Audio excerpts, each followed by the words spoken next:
Ginagawa po nilang pantakip ang issue ngayon kay Pastor po. Kaya po, pag sinabi niyong in-extend, full compassion ang kalang na may kinalaman ba ang Amerika, wala po kayong sagot nun, direktang sagot nun. Tinawanan niyo palang, parang kino-confirm niyo po ang pagiging bangag niyo po. Tinatawanan niyo lang po. This president speaks one thing and does another. So lahat ng mga sinasabi niya wala namang natutupad, kabaliktaran nga eh. Kaya yung compassion na sinasabi niya, nabaliktarin niyo, yun.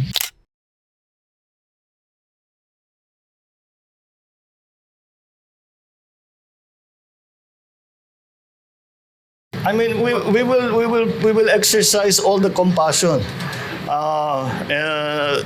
to Pastor Kibuloy. We've known him for a very long time, and ang mapapangako ko, all the proceedings will be fair.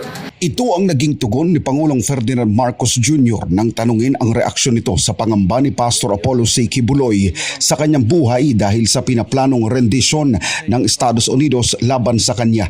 Ngunit sa pagdaan ng panahon sa mga nangyaring dahas at paglabag sa karapatang pantao sa mga KOJC missionary workers at members ng lusubin ng daan-daang pulis na naka-full battle gear ang mga religious compounds ng KOJC sa Davao City at Sarangani at sa paglabas ng bounty kamakailan laban kay Pastor Apollo, walang makita at maramdaman ni katiting na kumpasyon o simpatya ang mga taga KOJC. Para sa mga ito, napakalayo ng mga sinasabi ni Marcos Jr. sa mga ipinapakita nito na ginawa pang panakipbutas ng kasalukuyang administrasyon ang ginagawa nila sa butihing pastor at sa kongregasyon nito laban sa totoong nangyayari sa bansa na kahit na labis na ang panggigipit sa mga taong inosente. Ginagawa po nilang pantakip ang issue ngayon kay Pastor po. Kaya po, pag sinabi niyong in-extend, full compassion ang kalang ibibigay para kay Pastor, not even a single thing na naalala ko. Yung time po na sinabi ni Pastor, tinanong po kayo, Marcos Jr., na may kinalaman ba ang Amerika? Wala po kayong sagot nun, direktang sagot nun. Tinawanan nyo palang, parang kino-confirm nyo po ang pagiging bangag nyo po. Tinatawanan nyo lang po. At yung mga serious question and serious issues, tinatawanan nyo lang po kahit po hindi nakakatawa. Ganun pong klaseng Pangulo, meron po tayo.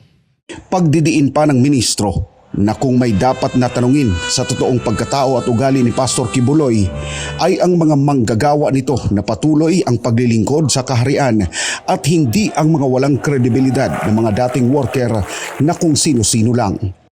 Samantala, para naman kay Sister Eleanor Cardona, ang Executive Secretary ng KOJC, na iba at malayo ang ipinapakita ni BBM sa mga sinasabi nito. This president speaks one thing and does another. So lahat ng mga sinasabi niya wala namang natutupad, kabaliktaran nga eh. Kaya yung compassion na sinasabi niya, nabaliktarin niyo, yun. So wala tayong naasahan dito sa kanya.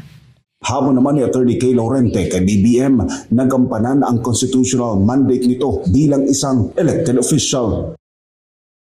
So, go back to your constitutional mandate to serve and protect the people.